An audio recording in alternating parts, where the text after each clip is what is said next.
What is happening with 3I Atlas, that large interstellar object some say is an alien spacecraft barreling towards Earth? Others say this is an absolute large psychological operation in order to get us all scared about an impending invasion, an alien invasion coming to Earth. What exactly is going on here? Well, NASA just activated its Earth Defense Group. Wow, who the heck knew about that? Over possible concerns, they say, of a Manhattan-sized comet with possible alien technology.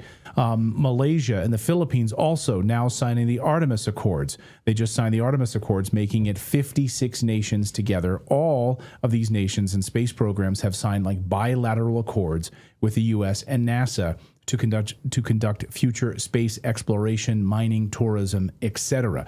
All of that. So what is happening with 3I Atlas? Why is NASA activating an Earth Defense Group over this comet? Joining us now is Dr. Michael Salla, who writes at exopolitics.org. He's one of the keenest writers and researchers on these subjects, and joins us again. Dr. Salla, great to have you back on the show. Glad to be back, Clayton. Our pleasure. So first of all, maybe you can update us about the concerns and irregularities about this 3I Atlas. What exactly is it? Obviously, we've been tracking this now for, it seems like many, many months, I think. And there are some who say this is some sort of large alien craft. Others say nothing to see here. This is a comet. Others saying this is a large psychological operation in order to get us all scared about an impending alien invasion, for maybe them to further take away our civil liberties, rally around some globalist organization where we have no voting rights. So what say you? Well, there's a lot of theories about 3I Atlas, what it is, and some speculate that it's a craft, an extraterrestrial craft, and Professor Avi Loeb from Harvard has been kind of leading the charge in putting out information that there are a number of characteristics of 3I Atlas which are not normal for an asteroid or for a comet. And one of the things that kind of stands out is that 3I Atlas roughly comes from the same direction as the famous WOW signal from 1977, where astronomers thought that they had intercepted radio communications from an extraterrestrial civilization from somewhere in the direction of the Sagittarius constellation. So 3I Atlas came from that area. So there's a lot of speculation. And importantly, tomorrow, October 29, 3I Atlas achieves perihelion with the sun. So that's the closest approach to the sun. And it's already been generating enormous coronal mass ejections that have been occurring on the far side of the sun. So we haven't really been experiencing the effects of that, because at the moment 3I Atlas is on the other side of the sun. But certainly those coronal mass ejections, if they had come towards the Earth, they would have caused geomagnetic storms at the highest level.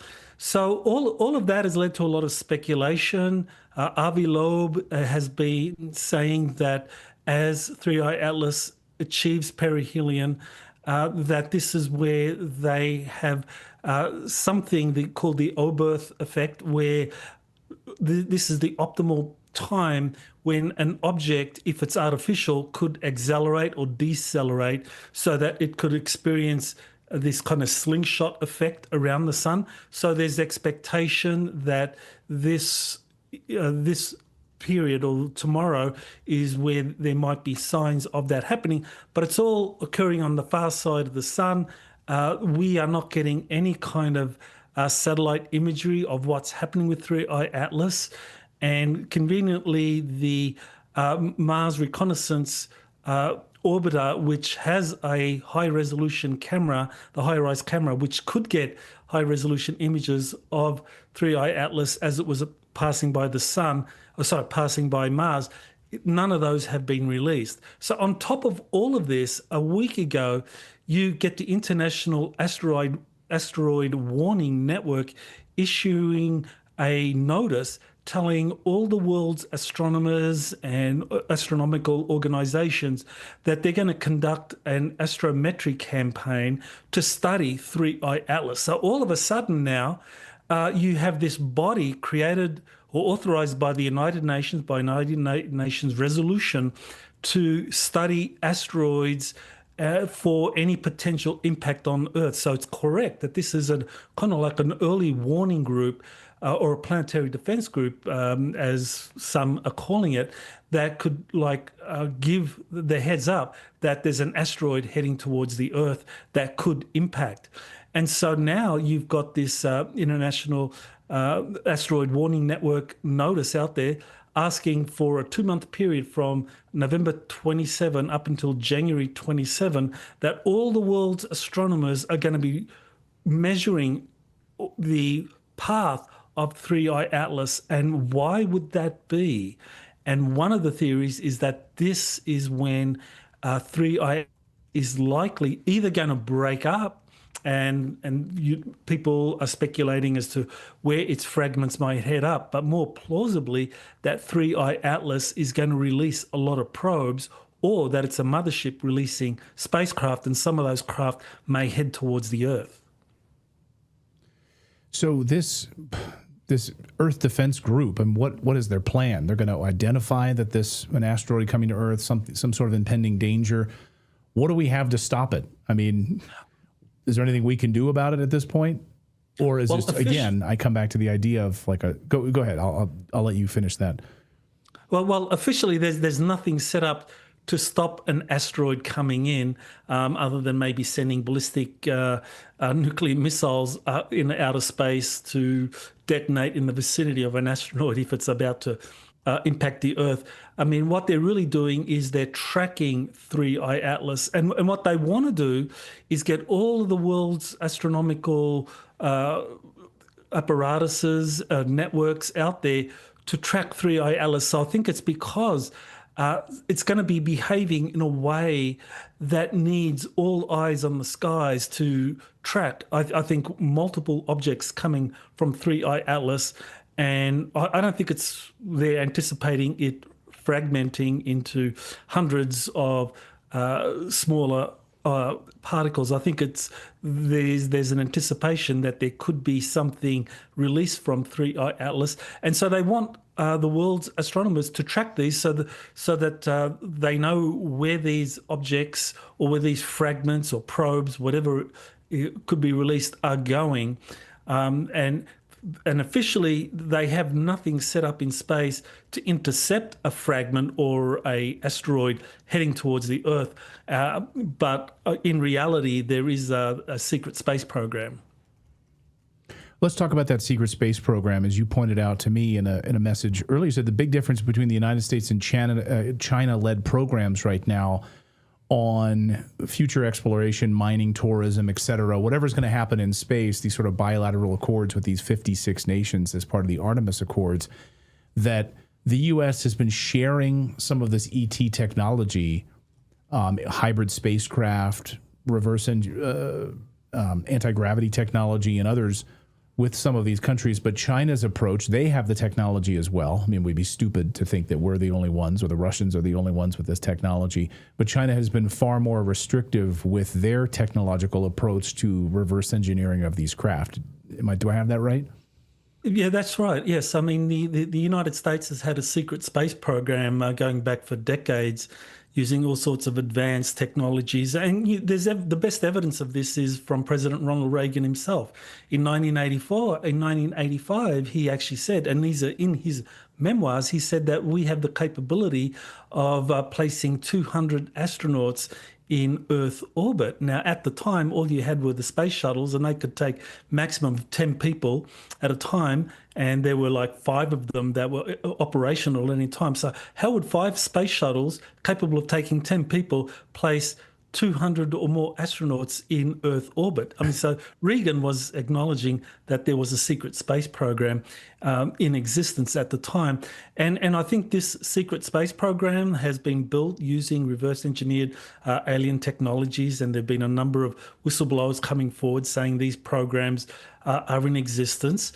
And when it comes to the Artemis Accords, I think that the reason these have been so successful to the United States, I mean, they just had Malaysia and Philippines sign up as the 55th and 56th nations that signed these bilateral accords or with the US State Department and NASA. And so you have to ask yourself, why would 56 of the world's leading space agencies agree to bilateral agreements with the United States as opposed to multilateral agreements with the United Nations, where responsibility, overall control is shared among all the world's nations, as opposed to the Artemis Accords that places the United States at the core, kind of like think of the spokes of a wheel, and the United States is the core, and you got 55 other nations joined in with the United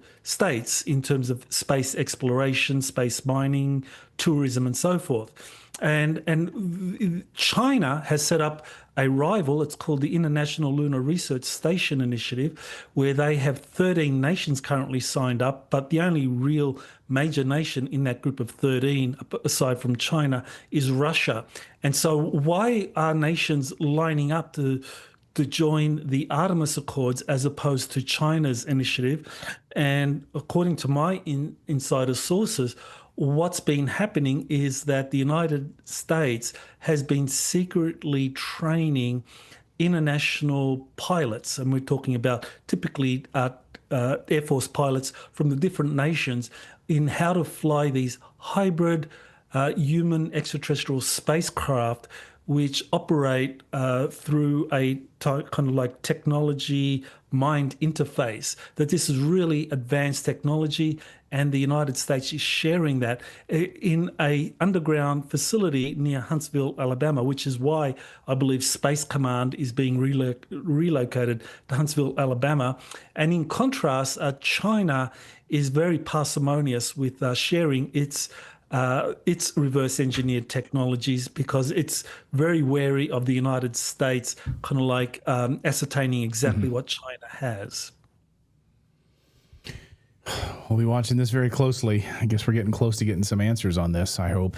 Dr. Michael Salla, always great to have you on the show. Thank you for keeping us in the loop on this. Really appreciate it. You can read more of Michael's great works. You can read his books, by the way. He's got many, many books, but also exopolitics.org is where his show is, and all of his blog posts and other things over there. Doctor, great to have you on the show as always. Thanks for having me back, Clayton. Now I have to tell you about today's sponsor, and I have a massive alert right now on gold as we speak. So as you know, central banks are just hoarding gold. It's remarkable. Gold hitting north of $4,300 an ounce recently, a record price that accompanied by record silver prices over $53 an ounce. And with this past week's well overdue correction, the gold mining sector has been appreciating in 2025. The Van Eck, Roofer, Goldman Sachs, Sprott have a position in this New York Stock Exchange American-listed company called Gold Mining Incorporated. Here's their ticker symbol on your screen. Take a look at this. Again, this company is on the New York Stock Exchange, and it's a gold exploration company with over 10 different projects in the Americas. And it also owns large positions of publicly listed gold companies, giving exposure to additional catalysts and leverage to the gold prices at the same time.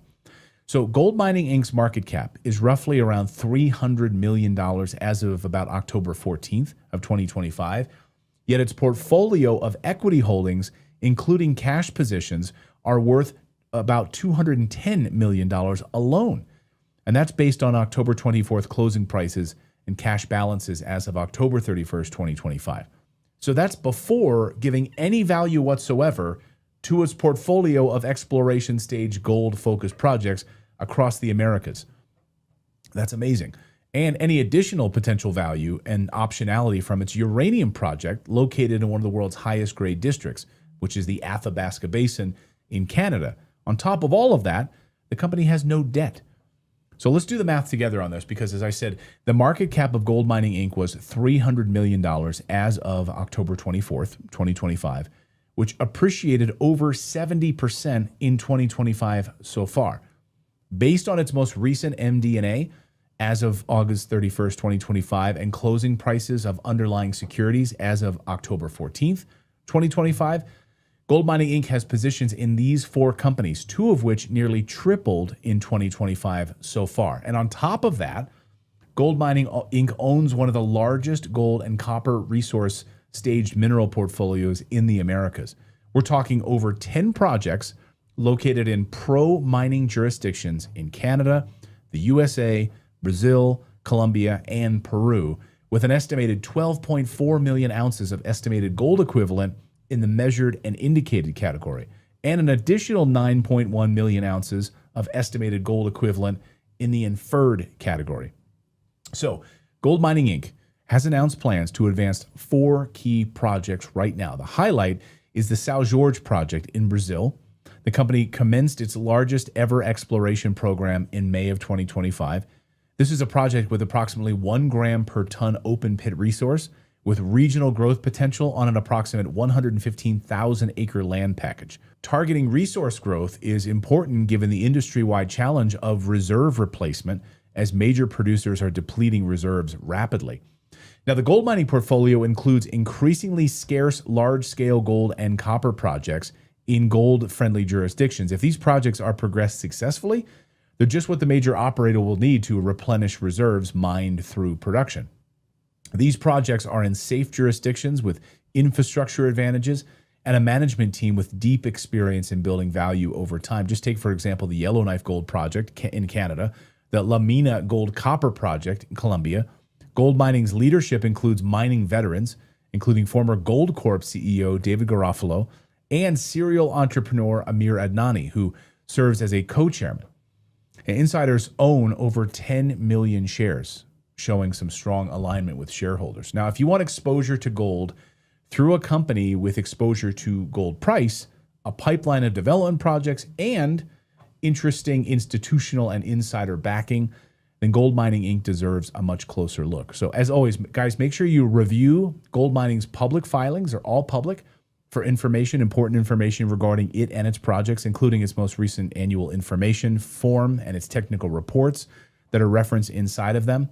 I'll have links to those items in the description below, so you can dive in and do your own research, guys. And we'll see you next time, everyone.